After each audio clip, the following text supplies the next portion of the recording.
Ayan, ito po sa ating lahat. Pasensya na po kung may kumakahol na aso kasi nga po. May mga bata tumatakbo, galit na galit. Ayan, ito po sa ating lahat. Team EDSI, kumusta? Sana ay nasa mabuti po kayong kalagayan. So, si Kalingap Prab ay magpinsan na pala sila ni Beyonce. So, yun, napangiti na lamang po ito si Beyonce at saka si Rose Ann. Malamang, no? Soon, pinsan na po yan sila.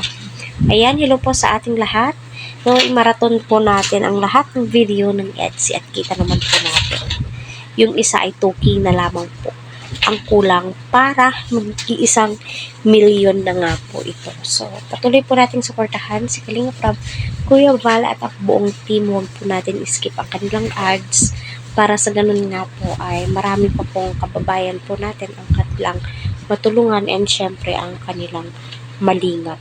So, yun na nga po, no, marami nga po ang natutuwa sa mga naririnig po nila kay Kalingap Prab lately at marami nga din po ang nakakapansin na po dito.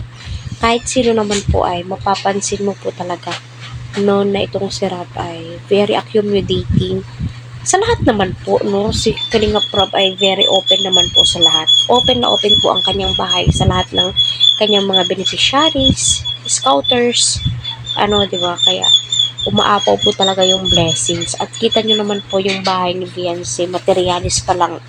2 araw pa lang po yun is nasa 130 na daw po yung paunang materialis at nag-order naman daw po itong si Supermac. Another 100 plus na naman daw po yun, di ba? Grabe, no? So, ayun na nga po, no.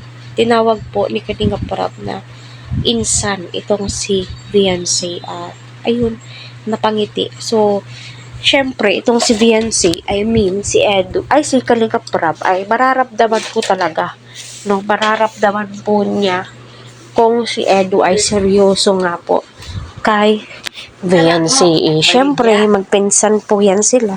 Alam niya kung ano po yung mga taste ng kanyang insan. So, abang-abang po tayo sa next upload ni Kalingap Prab. Kasi as of now, wala pa pong upload kung kumusta na po sila or ano na pong nangyari. So, abang-abang po tayo, malamang may part 39 po yan doon sa Cebu gaganapin.